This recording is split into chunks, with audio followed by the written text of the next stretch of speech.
कारण माझ्या शिवशक्ती परिक्रमेला जर उंची मिळाली असेल ना, केवळ राजे तुमच्या तिथल्या उपस्थितीमुळे त्याला उंची मिळाली. पहिला दिवसच तुम्ही एवढा उंचावर नेऊन ठेवलात की नंतर ती यात्रा फार मोठ्या प्रमाणात गेली. मुंडे साहेबांच्या स्मारकाच्या दिवशी सुद्धा राजे उपस्थित होते आणि जेव्हा ते मंचावर उभे राहिले भाषणाला, ते इतके गहिवरले की 2 मिनिटं स्तब्ध, पूर्ण 1 लाख लोक समोर असतील, शांतता पूर्ण होती.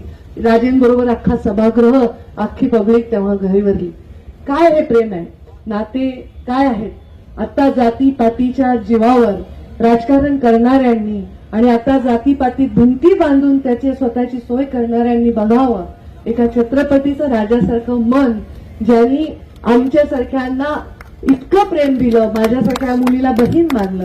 हे काय कारण आहे पंकजा मुंडे आणि छत्रपती उदयनराजे भोसले बहीण भाऊ असण्याचं? हेच राजांना अपेक्षित आहे, त्या छत्रपतींना हेच अपेक्षित आहे, हेच अपेक्षित आहे.